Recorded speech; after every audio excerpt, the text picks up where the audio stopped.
And good morning, ladies and gentlemen. Welcome to the All-American Book Club. I'm Eden Gordon-Hill, and I tell you what, we're going to get right to it this morning. We have a brand new guest coming to you, and I'm going to say it is a best-selling book. It's called The Big Guy: How a President and His Son Sold Out America by Miranda Devine. She is a New York Post columnist, a Fox News contributor, and a national best-selling author of The Laptop from Hell. Will you all please help me welcome Miranda Devine? Thank you so much for being here this morning.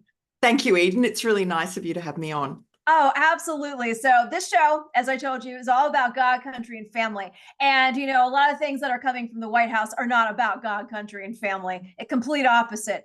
And, you know, the counterculture and the censorship and everything that's happening. So let's break down. I mean, you talk about DOJ, you talk about Delaware, you talk about the laptop from hell. Let's break it down for the audience in the time that we have. What are some of the tidbits that they may not have heard yet, because a lot of people are not on X? Let's highlight some of those things first that, you know, we have 39 days left until this election. So share some of those inside scoops with us first.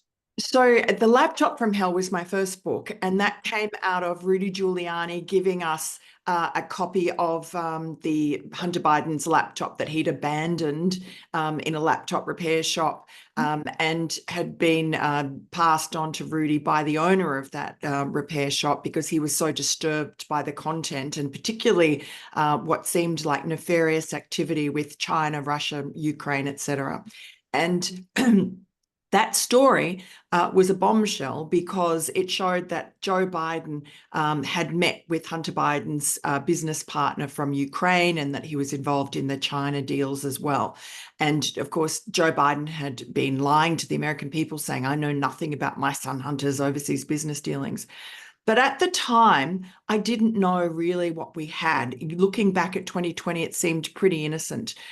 What we didn't realize was as soon as our story came out and was censored by big tech, we just thought that was Twitter and Facebook being political.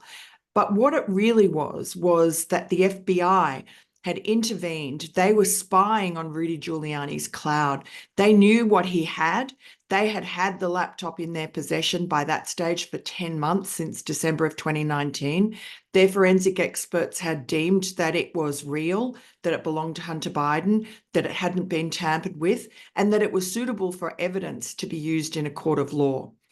But still, they intervened in meetings with Twitter and Facebook and told them, pre-bunked our story, told them to expect a Russian hack and leak operation, likely in October, likely to do with Hunter Biden. That would be nefarious disinformation.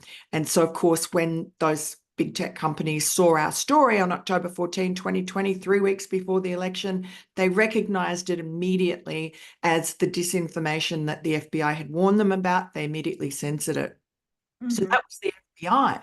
But then there was the CIA. So a couple of days after our story came this, your listeners might remember this, I call it the Dirty 51 letter. It was a letter written by 51 former intelligence officials saying that the laptop and our stories were Russian disinformation. I knew that wasn't true. But what we found out afterwards, that letter, which was successfully used by Joe Biden in the debate against Donald Trump, that final debate a few days later, and it killed our story stone dead. What we hadn't realized was that that letter was actually instigated by the Biden campaign, by Antony Blinken, who's now the Secretary of State, but is a longtime Biden loyalist, worked for his campaign as an advisor at the time. He reached out to a former acting director of the CIA, a guy by the name of Mike Morell, and put the idea of writing this letter in his head. Mike Morell's testified and said he never had the idea until Blinken contacted him. So then Morell got 50 of his colleagues to sign this letter. Most of them were from the CIA, about 42 of the 51. And what we found out since, again, through whistleblowers and through testimony to Congress, is that Gina Haspel, then the CIA director, she signed off on that letter. This wasn't just a whole bunch of retirees. They had to get that letter passed through the sort of declassification board inside the CIA, the pre-publication review board. And the people there thought that it was so political that they needed to pass it upstairs, and it went through finally getting to Gina Haspel. We have that in testimony from her chief operating officer, the number 3. She gave it the green light, even though they knew it wasn't true. They knew it wasn't Russian disinformation. They knew the laptop was legitimate. The FBI had it. And yet they allowed this to happen, and that interfered with the election. And we know from polls that if enough Biden voters had known the truth about Joe Biden and his involvement in this corrupt scheme that his son and brother were running around the world, making millions of dollars, that they would have changed their vote, and that would have been enough people to materially change the outcome of that election. But then, since then, there is more. I mean, the CIA intervened to help sabotage the investigation of Hunter Biden in Delaware, the criminal investigation. Dragged on for 5 years. We know now from the whistleblowers from the IRS that prosecutors were summoned to Langley, CIA headquarters, and were told that one particular witness, a man by the name of Kevin Morris, who Hunter Biden's friends, or former friends, call Hunter Biden's sugar brother because he's bankrolled his lifestyle and also paid off upwards of $6 million in his debts, including his IRS debts. And so Kevin Morris was off limits. The IRS investigators wanted to interview him and were not allowed to because of this CIA intervention. And the Department of Justice slow walked and obstructed the investigators. They were not allowed to follow any trail of evidence that led to Joe Biden, and there was a lot of it. They were not allowed to, for instance, issue a search warrant for a cottage on Joe Biden's Delaware estate that Hunter Biden had been living in. At one point, when they issued a search warrant for a storage locker that Hunter Biden had left a whole lot of documents in, the prosecutors, or one of the prosecutors, tipped off Hunter Biden's legal team. When they wanted to geolocate Hunter Biden's phone after they accessed a WhatsApp message that Hunter Biden had sent to his Chinese partners, basically shaking them down for millions of dollars, and saying, you owe me money, and saying, I'm sitting here with my father. We both want to know where the money is that you owe us. And if you don't give it to us, then my father is going to make sure with everyone he knows that your life is going to be a living misery. And shortly afterwards, of course, the millions of dollars flowed into his bank accounts. But what the IRS investigators wanted to do was geolocate his phone and find out if he was there with his father when he sent that WhatsApp message. We know from the laptop, from photographs, with metadata on the photographs, that he was at his father's home that weekend. But whether or not Joe was in the room with him or whether or not he made that up, we don't know. And the IRS investigators were never able to find out. And you know, there were other things like they were not allowed to ask any witness about Joe Biden or to ask the identity of the big guy. And the big guy was a code word used by Hunter Biden's business partners to refer to Joe Biden because, as Tony Bobulinski, one of the whistleblowers, has said, the family was paranoid that anyone would find out that Joe Biden was involved in this influence peddling scheme. And, you know, the laptop, Hunter Biden's laptop, is a really incomplete record. I don't know if people really understand that. You know, it's full of porn and disgusting things. And there is good evidence on there, you know, some documents and emails and messages that do sort of expose Joe Biden's role in the influence peddling scheme, particularly a dinner that Hunter Biden hosted at Cafe Milano in Georgetown, that he invited his clients from Ukraine and Russia and Kazakhstan to meet his father, and that Joe Biden attended while he was vice president in this private room. And that, in fact, was our first story. We didn't know it was a dinner, but we had an email from the Ukrainian executive thanking Hunter for inviting him to meet his father in Washington, D.C. in 2014. And Joe Biden and his campaign, of course, vehemently, well, Joe Biden didn't deny it because he just disappeared, but his campaign vehemently denied that that had ever happened. And it was only after the election, when he was safely ensconced in the White House, that they admitted that, oh, yes, Joe Biden did attend that dinner, but, it was not for any nefarious purpose and he didn't stay for very long. Even that's a lie, because he sat down and he had dinner. He stayed for a long time and he talked to everyone, and he doesn't need to talk business. That's what Hunter and his partners do. It's always the big guy comes in. It's just a show. It's to show that Hunter Biden has the power to get the world's most powerful man in Ukraine, because Barack Obama had outsourced his power internationally, has deputized Joe Biden to conduct foreign policy for America on his behalf. So Joe Biden was the most powerful man in the world in that, in these countries, China, Ukraine, Romania. So do you think that now has just weakened the United States more than ever before? I mean, it seems as though we are practically on our knees from a homeland security to international affairs aspect. And, with 39 days left until the election, do you think the American people now have awakened to what is truly happening on the front lines of this country because of, reporters and investigative journalists like yourself? What are your thoughts on that? Look, I think half the country is a wake up, and that's because they consume conservative media. They listen to you. They read the New York Post. They watch Fox News. But there is a half the country that has been completely brainwashed by the sort of Democrat handmaidens of the New York Times, the Washington Post, NBC, CNN, you name it, Right. and ABC particularly. And they've been fed this lie that Donald Trump is an existential threat. And unfortunately, the very sort of unelected, unaccountable cabal, you can call them the deep state, the Bob, the CIA, the FBI, the State Department, etc., that have protected Joe Biden and Hunter Biden, are propping up Kamala Harris. And they will do whatever it takes to make sure that Donald Trump never gets into the White House again. And already he has survived 2 assassination attempts. The Secret Service, Joe Biden, Kamala Harris, Alexander Mayorkas, they have not gone out of their way to protect Donald Trump, who has a real threat of death hanging over him. They seem almost happy to allow him to be left unprotected. And so I think we need to, now he supposedly has the very top Secret Service protection that is available, but the Secret Service has shown itself to be incredibly incompetent, whether that's deliberate incompetence when it comes to Donald Trump, or whether it's just some sort of DEI hangover. We don't know, but it's a perilous time.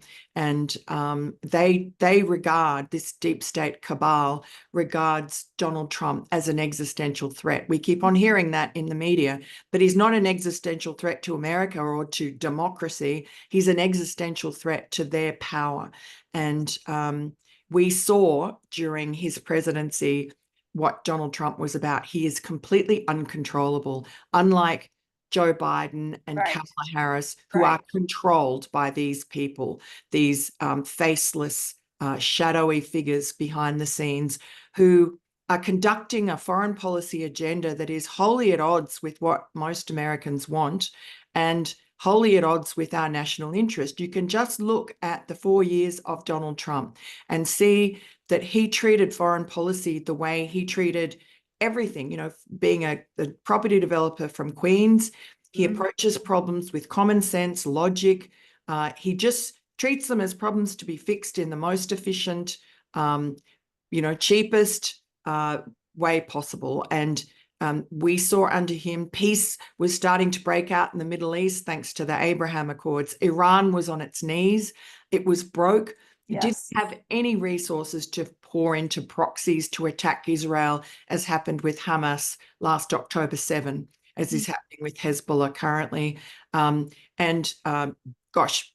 Donald Trump came into office, Barack Obama told him that the number one threat facing the United States was North Korea, because they were detonating all these nuclear test missiles. And Donald Trump got on top of that problem straight away. He was criticized for having a kind of a bromance with Kim Jong-un, but it worked. He put Kim Jong-un back in his box. He also put Vladimir Putin in his box. Vladimir Putin, Russia was not invading, Crimea like they did under Barack Obama. They did not invade Ukraine as they did immediately under Joe Biden. Donald Trump managed to instill fear and respect among all the gangsters of the world, and they are gangsters. You can't play by the Marquis of Queensberry rules with these tyrants and despots from these authoritarian regimes. Yeah. You have to behave like Donald Trump did. He knows about gangsters and sharks because he, grew up in the New York property development industry. So he's not. He's fearless and uncontrollable. And he managed to vanquish ISIS as well. He had the world at peace. He called it peace through strength. And this is the opposite of what the controlled presidents do. And, I fear for this country if Kamala Harris wins, because that unaccountable cabal is not only has malintent, but they seem utterly incompetent, and they seem reckless and heedless about the threat of nuclear war. And Donald Trump is acutely aware of World War III. I mean, right now, the US is funding Ukraine to fire weapons into Russia. And Vladimir Putin, this has barely made the news, but Vladimir Putin has said that he will retaliate. And he's a nuclear armed power. If, they're going to do a little bit of due diligence to make sure this really happened, but it happened. He sounded a warning. Why are we voluntarily going into a nuclear holocaust? Just last week, we saw... Yes, I was going to ask you about that. Zelensky. The president of Ukraine. Yeah. Why in Pennsylvania with Josh Shapiro? Why is that happening? Why is Zelensky flying on my taxpayer dollar, the C-17? I mean, that ticked me off. Being a veteran spouse and knowing what those guys and girls have to do, and we are flying him. Why is he doing this media tour? I thought he had a war to fight. Like, why are you here? Get out of here. That was my New York attitude. Yes. And you know why he's here? You know why he went to Pennsylvania? It's a swing state. It is the most crucial swing state, and early voting has started there. And there's a big Polish contingent in Pennsylvania. So this was pure and simple foreign election interference, and shame on him. And not only did he do that, but he also badmouthed Donald Trump and J.D. Vance. Donald Trump is meeting with Vladimir Zelensky and has restrained himself from, answering in kind. He is hopeful of having good relations with Zelensky so that he can, if he, by some miracle, he does win the election, that he is able to bring this war to an end, this needless, pointless war. Donald Trump is quite correct. That war never would have started if he had been president. Joe Biden and Kamala Harris they're part of this agenda, which is to enlarge NATO, to bring NATO right up to the border of Russia, which Russia has warned countless times, do not do that. We regard that as an act of aggression, just as America would if we had Russian forces coming right up to the border of Mexico. It's not right. It is a deliberate provocation. The blob is doing this, and Joe Biden and Kamala Harris are their creatures. Final word in the final minute we have left here. And man, Miranda, you're coming back here. We have so much more to talk about. But final word is, this question I have to ask. We have we have less than a month left, if you will, with the election cycle. Do you think we are going to know the final word on election night? Or do you think it's going to be another us battling Pennsylvania? I grew up in Pennsylvania. I know how corrupt it can be. So, do you think we're going to see that? That's first question. Second question is, I have a gut feeling another book is within you, as we have, you brought up the whole Trump attempted assassination attempts multiple times. I don't want to see any more, but my gut is there's more to this. Is it the cabal behind this? And that's another question for you. So 2 questions and final minute we have left. Look, just on the last question, I honestly don't know. Obviously, I have the same suspicions that you do. I guess we have to wait and hope that Congress Republicans, that in fact in Florida, that Ron DeSantis, who's insisting on being able to do an investigation of this latest attempt. I mean, there's a lot of suspicious connections, particularly with this second attempted assassin. The first attempted assassin, I'm not going to name their names, but he was a 20-year-old kid.